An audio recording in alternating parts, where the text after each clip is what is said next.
गलत है। हमारे हिसाब से तो दोषी है, 100% दोषी है।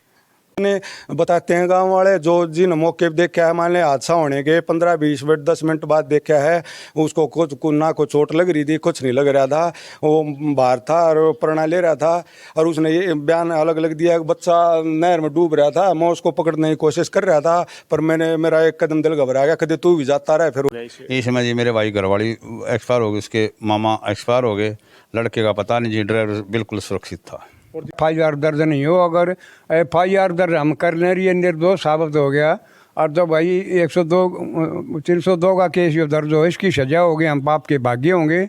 इसमें कोई कानून नहीं बनता कि हम FIR आपकी दर्ज करें। हम तो भाई SHO दौरे भी गए थे शुरू में, और फिर उसके बाद फिर हम SP से भी मिले, 2 बार SP से भी मिले, आश्वासन के सिवाय कुछ नहीं मिले। फिर हम IG के पास गए, IG ने थोड़ा विश्वास दिलाया, उसने फिर एक ASP को यह जांच सौंपी, उसने वह जांच करी। जांच में भाई इनमें कुछ खास नहीं मिला, हमें संतुष्टि नहीं, कुछ दिलाई है लेकिन बहुत कुछ अभी बाकी है। हम जब तक संतुष्टि नहीं मानते, जब तक हमारे लड़के का पता नहीं लगता भाई वो जिंदा है या मरे है। नमस्कार, कैपिटल न्यूज इंडिया में आपका स्वागत है। समाचारों की इसी कड़ी में आज खांडा गांव में पहुंचे। यहाँ बहुत ही दुखदायी घटना हुई है। एक 12-13 वर्षीय तरुण काफ़ी समय से लापता है और इनके परिवारजन काफ़ी पीड़ा में है। जगह जगह इन्होंने गुहार लगा ली, लेकिन अब तक पुलिस प्रशासन द्वारा FIR का दर्ज न होना इनके परिवार को काफ़ी संदेह पैदा करता है। और नहर में अब तक उसका शव या किसी जीवित हालत में भी अगर वो है तो बरामद न होना तो काफ़ी संदेह परिवार और ग्रामवासियों को देता। तो नमस्कार जी। तो जी कैसे क्या घटना हुई तो बताएं एक बार। जी हमारे गांव का ड्राइवर संजय है, वो इन हमारे भाई की घरवाली को, उसके मामा को, इस बच्चे को बिठा गए। वो बोल रहा था मैं घर खुदा जा रहा हूँ, उसने रास्ता जरौट का सुना जी। जरौट वो बोल रहा सामने से ट्रक आ गया और गाड़ी नहर में गिर गई और बच्चा डूब रहा था। मैंने वो पकड़ा और फिर मेरे हाथ से छूटा, कहते मैं भी डूब जाऊँ। और जी ये हादसा ऐसे हुआ जी। तो जैसे जी कौन कौन एक्सपायर हो गया इस समय जी मेरे भाई घरवाली एक्सपायर हो गए, उसके मामा एक्सपायर हो गए, लड़के का पता नहीं जी, ड्राइवर बिल्कुल सुरक्षित था। और जैसे हमने पीछे भी यह सुना था आपसे कि ड्राइवर नहर के किनारे पर बैठा था और बिल्कुल सूखे कपड़ों में और फ़ोन उसके हाथ में था। तो हाँ जी, हम उस टाइम पर नहीं पहुंचे, पर हमने सुना कपड़े गिले नहीं थे उसके, उसका फ़ोन बिल्कुल चालू था। फ़ोन तो 9 बजे तक चालू था जी उसका। तो जैसे जी आपको संदेह है कि इसमें किसी प्रकार की साजिश हो सकती है किसी की? हाँ जी, संदेह तो इसी बात में, ड्राइवर बार बार बयान बदल रहा है, इससे हमारे संतुष्टि नहीं हो रही कि ये हादसा ही है। संतुष्टि फिलहाल जो ड्राइवर है वो फिलहाल अपने घर पे है, पुलिस प्रशासन की? नहीं, वो पुलिस प्रशासन में है जी। अब फिलहाल चौकी में FIR की जो बात चल रही है कि तो FIR के बारे में आपने पुलिस वालों से बात की तो क्या करें? बात की नहीं, इसमें ये हादसा, इसमें FIR दर्ज नहीं होगी। तो आपने सुना कि परिवार को शक है, लेकिन फिर भी पुलिस वाले ये बोल रहे हैं कि ये हादसा है और FIR दर्ज नहीं होगी। अब हमारे कुछ बुजुर्ग इनसे पूछते हैं। तो नमस्कार जी, तो बताइए जी कैसे क्या बोलना चाहिए? भाई हादसा तो ये पुलिस ने दिखा दिया, FIR तो हम SP पास के डालिए और भाई IG के पास भी डालिए।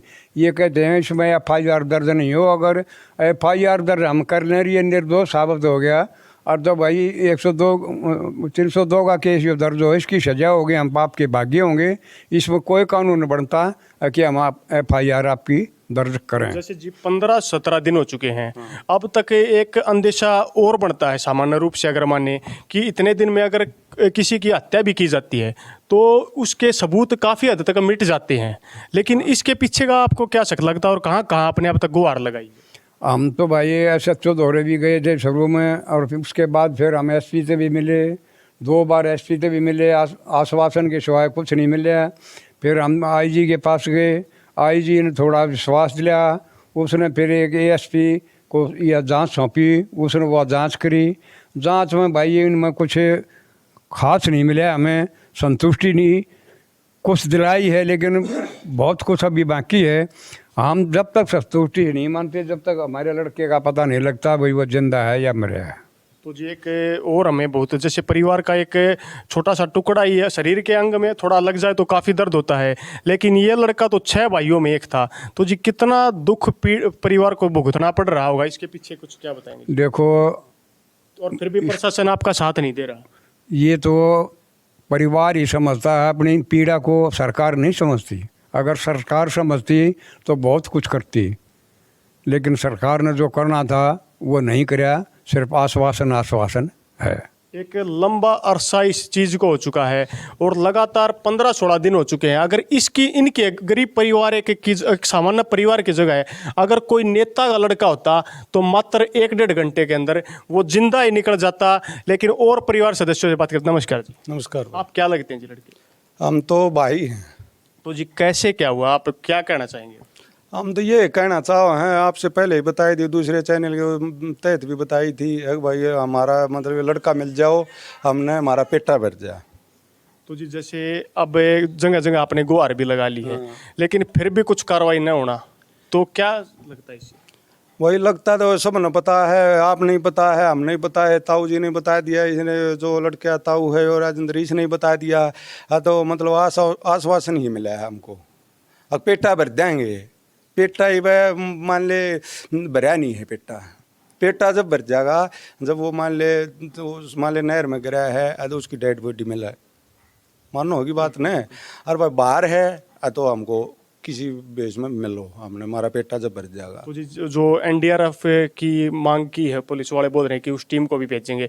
और ये घटना कौन सी जगह पर हुई, एक बार वो बताएंगे? ये जो खांडा से जरोट है ना, जरोट जाते हैं, जरोटी टूल की तरफ जाते हैं, ये खांडा और जरोट की सीमा पे है। ये एनसीआर वाटर चैनल है, इस पर हादसा हुआ है।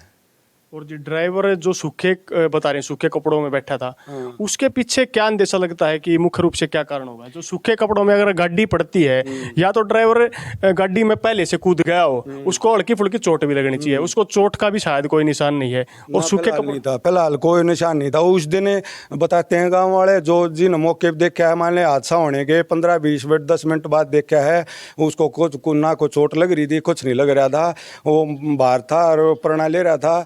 और उसने ये बयान अलग अलग दिया कि बच्चा नहर में डूब रहा था, मैं उसको पकड़ने की कोशिश कर रहा था, पर मेरा एक कदम दिल घबरा गया, कदे तू भी जाता रहा, फिर वो एक साइड हो गया। उसने यही बयान दिए ये हैं। जो शीशे गाड़ी बोल रहे हैं कि शीशे तोड़कर अंदर से निकालने की कोशिश की गई, उसके पीछे ये गांव का एक बबली नाम का है कि लड़का, वो मौके पे थोड़ी देर बाद गया है, उसने को ट्रैक्टर आया है भट्ठे बीटो वाला, उससे थोड़ा लिया है, थोड़े से शीशे तोड़े हैं। जब वो जो डेड बॉडी थी वो सुमन है और उसका मामा था, वो निकाले हैं, लड़का नहीं था गाड़ी में।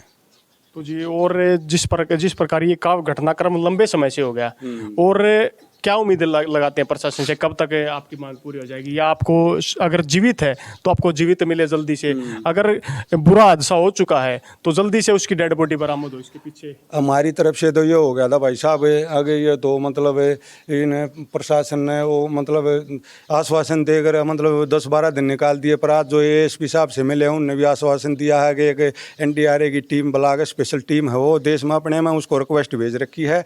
उससे फिर बात करता हूँ फ़ोन पे, वो 1-2 दिन में मिल जाएगी। कोशिश यही है मिले, और मिलने के बाद उसको 2 बार पानी को बंद करके एक बार फिर उसमें नहर में छानबीन गोताखोरों के तहत या और कोई तहत मतलब नाव के जरिए उसको मतलब दोबारा तलाशा जाए। तो एक आखिरी अपील आप जो दर्शक देख रहे हैं या जो प्रशासन का आदमी देख रहा है, उनसे क्या यही करना चाह रहे हैं भाई साहब, हमने पहले ही बताई दिया आपको, ये ताऊ ने भी निष्पक्ष जांच हो। देखो अगर वो संजय नाम का जो गाड़ी वाला ड्राइवर था वो मतलब दोषी है तो उसको सज़ा मिलनी चाहिए, और वह दोषी नहीं है तो वो देखो तो फिर यही सजा, तो फिर वो भी गलत है। हमारे हिसाब से तो दोषी है, 100% दोषी है। तो जैसे आपने परिवार के सदस्यों से सुना कि 15-16 दिन हो चुके हैं, लेकिन प्रशासन के अधिकारी अब भी लगातार यही कहते, आश्वासन देते जा रहे हैं कि निष्पक्ष जांच होगी, आपका पेटा भर दिया जाएगा, लेकिन किसी प्रकार का पेटा भरने का काम लगातार 15-16 दिन से तो नहीं हो रहा है। हम भी प्रशासन और सरकार के चुनिंदा अधिकारियों से यही मांग करते हैं कि जल्दी से जल्दी इस परिवार को, इसका जिस बेटा अगर जीवित है तो जीवित ला के दिया जाए, और जल्दी से जल्दी कार्रवाई करके अगर बुरा हादसा हो चुका है तो उसके शव को भी इस परिवार को जल्दी से जल्दी सुपुर्द किया जाए। इसी के साथ आप लोगों से विदा लेते हैं। जय हिंद, जय भारत।